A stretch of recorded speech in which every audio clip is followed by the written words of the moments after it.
الحكم الفرنسي بتاع مباراة مصر والأرجنتين اللي ظلم مصر وش كده، الجمهور المصري على السوشيال ميديا مش بس جابوا بقى الاكاونت بتاعه بسبب التعليقات الكتير، اضطر ان هو يقفل الاكاونت وعامل اكاونت تاني ونزل ستوري عشان يشرح موقفه، لا دول كمان جابوا اكاونت امه وابوه وقرايبه وعيلته ومراته ولا خطيبته، وجابوا عنوانه وجابوا رقم تليفونه، وفي كمان اخبار بان بيته تعرض للسرقة في فرنسا. والانفلونسرز المصريين والصفحات المصريه مكملين يقولوا احنا مكملين وهنجيب اهلك كلهم وهنعرف اكونتاتهم، وفي بقى فرحه كبيره جدا ويا مصر بتعمليها ازاي، واللي يجي على المصريين عمره ما يشوف خير. معلش يا جماعه انا اسف بس انا مضطر افسد عليكم الفرحه دي. السؤال بقى اللي بجد بعد ما تشوف ده كله، عمرك تشوف سفاله اكتر من كده؟ اصل اللي اعرفه ان ربنا سبحانه وتعالى قال ان مفيش حد بيشيل ذنب حد او بيتعاقب على غلط حد حتى لو من اهله. دي القاعده الالهيه اللي ربنا سبحانه وتعالى حطها. احنا بقى كمصريين او بعض المصريين على السوشيال ميديا شايفين ان كلام ربنا استغفر الله العظيم ده غلط. لا، الصح ان لما حد يغلط معانا او يظلمنا احنا نستبيح اهله كلهم اللي هم ما عملوش اصلا اي حاجه، تمام؟ بس ما اشوفش بقى حد بعد كده طالع يعيط ويقول حرام اصل انا عشان اخويا مقفوش مش عارف ايه فبيعاقبوني انا بذنبه، او عشان انا ابويا شغال مش عارف ايه فمش عايزين يشغلوني في الشركه الفلانيه وبيعاقبوني بذنبه، او عشان انا ابني هربان فبياخدوني انا مكانه ويعاقبوني بذنبه. اصل من اعمالكم سلط عليكم. زي ما انت شايف ان لما حد يغلط معاك مباح ليك انك توصل لاهله، فطبيعي برضو لما حد من اهلك يغلط انت كمان هتبقى مستباح ليه. هو ده غلط طبعا وانا برفضه، بس هو ده عدل ربنا. قبل ما نعمل الفيديو بتاع النهارده قعدنا نفكر كده، قدامنا اختيار من الاختيارين، اما ان احنا نمشي مع التيار ونهرج في الليله اللي بتتعمل على اهل الحكم الفرنسي بتاع مباراه مصر والارجنتين، بس ساعتها هنكون ما بنقولش الحق، يا اما ان احنا هنقول الحق وساعتها هنبقى ماشيين عكس التيار ووارد احنا شخصيا نتشتم. بصراحه بعد ما فكرنا لقينا انه لا، الافضل ان احنا نمشي على الحق.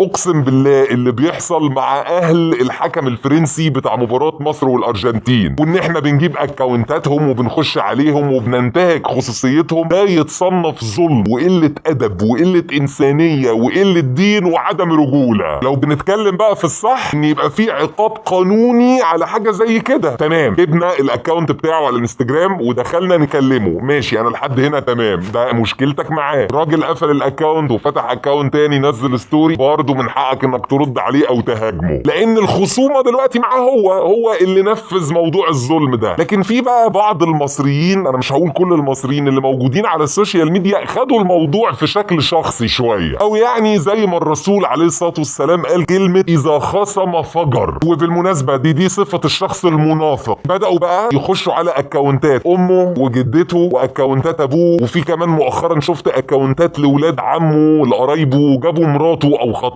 وجابوا عنوانه. والمشكله بقى كمان ان الناس اللي بتنشر الحاجات دي عشان كل المصريين يعرفوها، هم بيقولوا ان احنا مكملين في ده وان احنا هنفضل لحد ما نوصل لكل اكونتات العيله وهنتوبك على اللي انت عملته. ولما جابوا عنوانه كانت النتيجه في خبر انا مش متاكد منه بس الخبر ده منتشر، ان بيته في فرنسا اتسرق. الله اعلم اذا كان ده اتسرق مجرد صدفه ولا ده فعل فاعل حد عمل كده عشان ينتقم منه. والمصريين برضو على الخبر ده معلقين، او بعض المصريين انهم فرحانين فيه. طيب تعالوا بقى نبص للموضوع من زاويه تانية. كل اللي احنا بندشمله في حياته وفي حياه عيلته اللي مالهمش ذنب، كل ده بسبب كوره.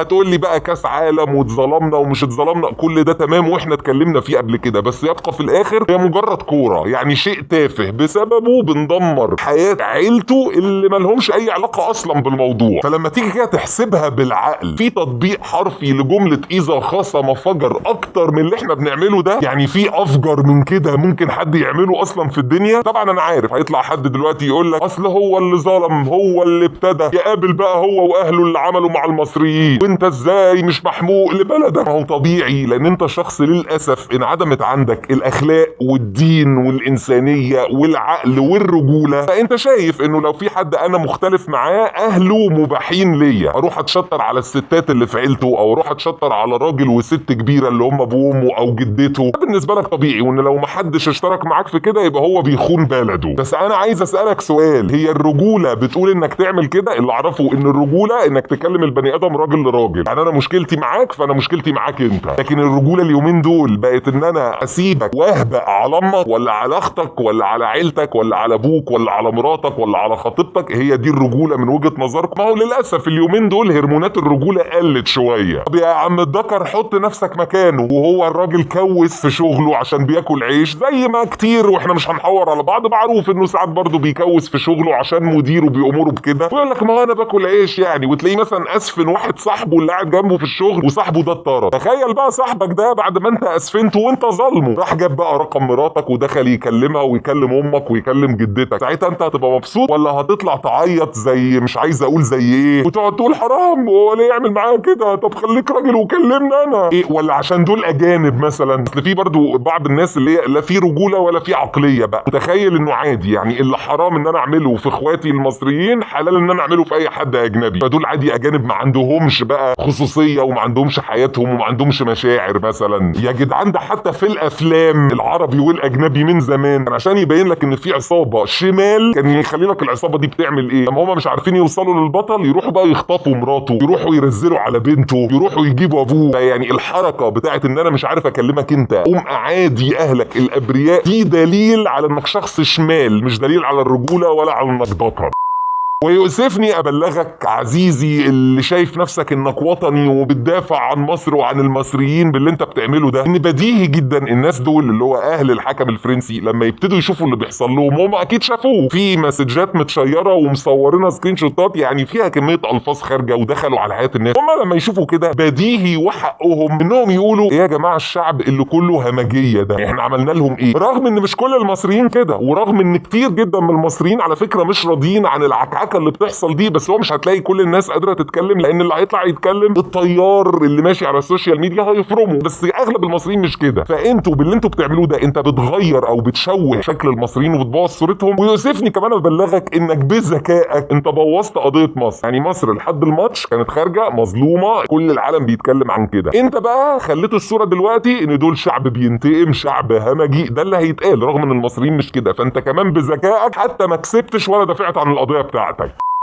رسالة لكل الانفلونسرز والبلوجرز واليوتيوبرز اللي داخلين يزيطوا في موضوع الحكم الفرنسي وبيشجعوا على اللي بيحصل مع اهله، انهم كمان بيشير اكاونت مثلا امه وجدته وابوه، يقول يا جماعه ده اكاونت واحد من قرايبه بس هو حد يكلمه، اللي هو يعني عشان معناها خشوا يا جماعه اهجموا على الاكاونت ده. كل لايك وكل ها ها ها وكل لاف وكل كومنت انت هتاخده، وانك ما بتقولش كلمه الحق عشان خايف انك تقف ضد التيار وعايز تمشي مع التيار ويبقى عندك ريتش اعلى، ان شاء الله هتتحاسب عليه حساب محترم يوم القيامه قدام ربنا سبحانه وتعالى، وكمان في الدنيا ان شاء الله هتترد لك. اصل هي دي عداله ربنا سبحانه وتعالى، يعني اللي اعرفه ان ربنا سبحانه وتعالى قال انك هتظلم حد ربنا هيردها لك وانت هتتظلم، ما قالش بقى خالص ان الحد ده لازم يكون من نفس ديني، يعني لو انا مسلم وظلمت مسلم هتعاقب، ظلمت حد مش مسلم ربنا هيعدي لي، او انا مصري ظلمت حد مصري هتعاقب، حد مش مصري هو اللي ظلمته يبقى هتعدي. ده الكلام ده عند امك، لكن في الدين انت اي بني ادم بتيجي عليه من دينك مش من دينك، من بلدك مش من بلدك، حتى لو هو ظلمك ده كل اللي مطلوب منك انك تعمله انك تجيب حقك، ترجع الظلم ده، لكن مش ان انت تتحول لظالم وتظلمه وتظلم اهله الابرياء اللي ما عملولكش حاجه. يا عم الانفلونسرز الجامد طرش، انت دمك خفيف، مبروك كسبت الريتش، شجعت الناس على حاجه غلط وخليتهم يمشوا معاك، بس ان شاء الله هتلف الدنيا وفي يوم من الايام اللي انت عملته في اهله ان شاء الله هيترد لك في اهلك. هو اي نعم دي حاجه تضايق، بس ساعتها انا مش هكون متعاطف معاك لانك بتشرب من نفس الكاس اللي انت دوقت غيرك منه، وهي دي عداله ربنا.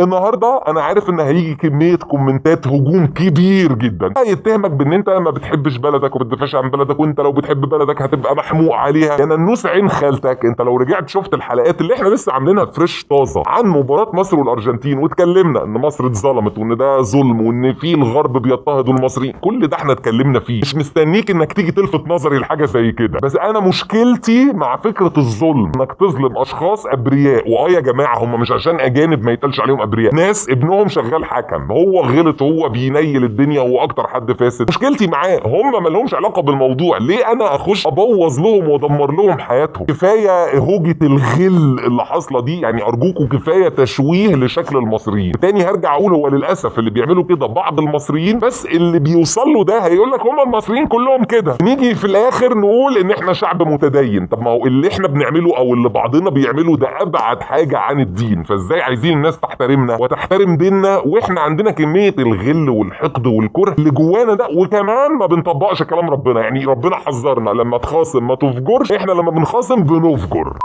خلاص استاذنكم بقى اللايك والشير والكومنت والسبسكرايب، تفعل الجرس لو انت اول مره تشوفنا، لو انت من العتاوله اللي عارفيننا من قبل كده. اللينكات بتاعتنا بتاعت السوشيال ميديا بسيبها لكم تحت، لينك قناه موفي نايت، في حلقه جديده نزلت النهارده هسيب لكم اللينك بتاعها تحت برده. ولو الفيديو عجبك ابعت انشر كلم درمغ، ما عجبكش قول لي مش عاجبك، تروح فكره اي حاجه اكتبها لنا في التعليقات ونحاول نظبطها. وبنختم بالكلمه بتاعتنا غورو.